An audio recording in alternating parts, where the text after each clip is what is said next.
माँ बेटे का अनमोल प्रेम।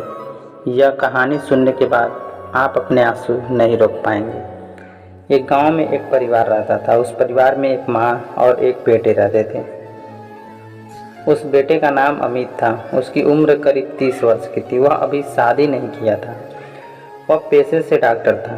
एक दिन अचानक शाम को अमित अपने माँ से कहने लगा, माँ, मुझे कुछ महीनों के लिए विदेश जाना पड़ रहा है।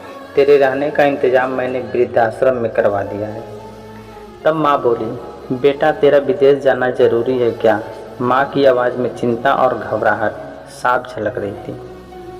तब डॉक्टर अमित ने बोला, माँ, मुझे अमेरिका जाकर कुछ रिसर्च करनी है। वैसे भी तो कुछ ही महीनों की बात है, फिर मैं वापस घर आ जाऊंगा। माँ तो माँ होती है। वो मान गई और बोली, जैसे तेरी इच्छा बेटा। मरी सी आवाज़ में माँ ने कहा। यह कहकर माँ सोने चली गई। दूसरे दिन जब सुबह हुई तो अमित अपनी माँ को लेकर पड़ोस के एक वृद्धाश्रम छोड़ आया। वृद्धाश्रम में आने पर शुरू में हर व्यक्ति के चेहरे पर जिंदगी के प्रति हताशा और निराशा साफ झलकती थी, लेकिन सावित्री देवी जी के चेहरे पर वृद्ध आश्रम में रहने को लेकर उनके चेहरे पर कोई शिकन नहीं थी। एक दिन वृद्धाश्रम में बैठे कुछ बुजुर्ग आपस में बातें कर रहे थे। उनमें से 3-4 महिलाएं भी थीं। उनमें से एक महिला बोली, डॉक्टर का कोई सगा संबंधी नहीं था क्या जो अपनी माँ को यहाँ छोड़ गया?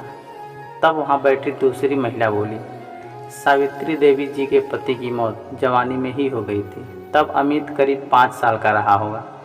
पति की मौत के बाद सावित्री देवी जी और उसके बेटे के रहने और खाने के लाले पड़ गए थे।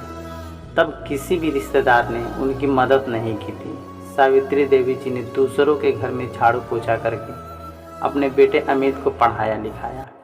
अमित भी पढ़ने लिखने में बहुत होशियार था, तभी तो वह डॉक्टर बन गया।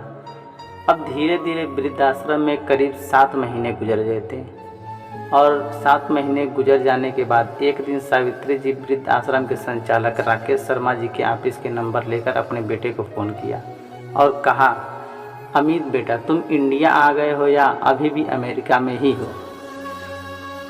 अमित का जवाब था, माँ, मैं अभी अमेरिका में ही हूँ।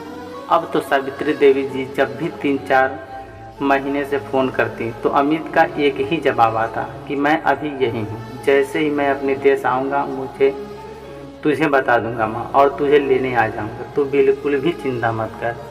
ऐसे धीरे धीरे किसी तरह समय गुजरता गया और अब 2 साल गुजर गए। अब तो वृद्धाश्रम के लोग भी कहने लगे कि देखो कैसा चालाक बेटा निकला, कितने धोखे से अपनी माँ को यहाँ छोड़ गया।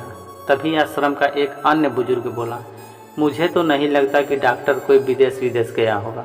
वह तो बुढ़िया से छुटकारा पाना चाह रहा था। तभी किसी और एक बुजुर्ग ने कहा, मगर वह तो शादीशुदा भी नहीं था।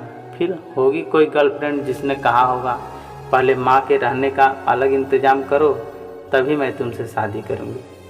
2 साल आश्रम में रहने के बाद सावित्री जी को अपनी नियति का पता चल गया। बेटे का गम उन्हें अंदर से खाया जा रहा। वह पूरी तरह से टूट गईं। 2 साल आश्रम में और रहने के बाद एक दिन आज सावित्री देवी जी का अचानक से मौत हो गया। उनकी मौत पर आश्रम के लोगों ने आश्रम के संचालक शर्मा जी से कहा, इसकी मौत की खबर इसके बेटे को दे दो।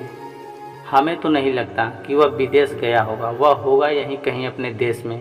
तभी शर्मा जी बोले, इसके बेटे को मैं कैसे खबर करूं? उसे मरे तो 3 साल हो गए। शर्मा जी की यह बात सुनकर वहां उपस्थित सभी लोग हैरान रह गए। तभी उसमें से एक बोला, अगर उसे मरे 3 साल हो गए तो सावित्री देवी जी मोबाइल पर किससे बात करती थी? तब शर्मा जी बोले, वह मोबाइल तो मेरे पास है जिसमें उनके बेटे की रिकॉर्ड की गई आवाज़ है। एक बुजुर्ग ने पूछा, पर ऐसा क्यों? तब शर्मा जी बोले, करीब 4 साल पहले जब अमित अपने माँ को यहाँ छोड़ने आया था तो उसने मुझे कहा था कि शर्मा जी, मुझे ब्लड कैंसर हो गया है और डॉक्टर होने के नाते यह मैं अच्छी तरह से जानता हूँ कि इसके आखिरी स्टेज में मुझे बहुत तकलीफ़ होगी। मेरे मुंह से और मेरे मसूड़ों से खून भी आएगा। मेरी यह तकलीफ़ माँ से देखी नहीं जा सकी। वह तो जीते जी मर जाएगी। मुझे तो मरना ही है, पर मैं नहीं चाहता कि मेरे कारण मेरे से पहले मेरी माँ मरे। मेरे मरने से पहले 2 कमरों का हमारा छोटा सा फ्लैट और जो भी घर का सामान आदि है वह मैं आश्रम में दान कर दूंगा। यह सब दास्तां सुनकर आश्रम के सभी लोगों की आंखें भी नम हो गई और सब लोग रोने लगे। सावित्री देवी जी का अंतिम संस्कार आश्रम में ही कर दिया गया।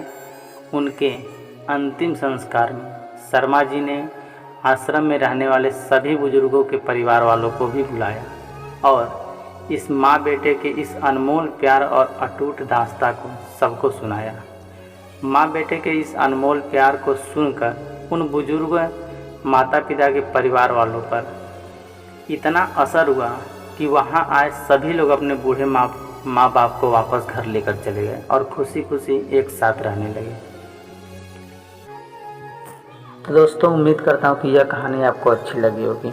अगर आप भी माता पिता से सच्चा प्यार करते हैं तो इस वीडियो को लाइक कमेंट करें और अगर आप हमारे चैनल पर नए हैं तो हमारे चैनल को सब्सक्राइब करके हमें दिल से सपोर्ट करें। वीडियो को पूरा देखने के लिए आपका बहुत बहुत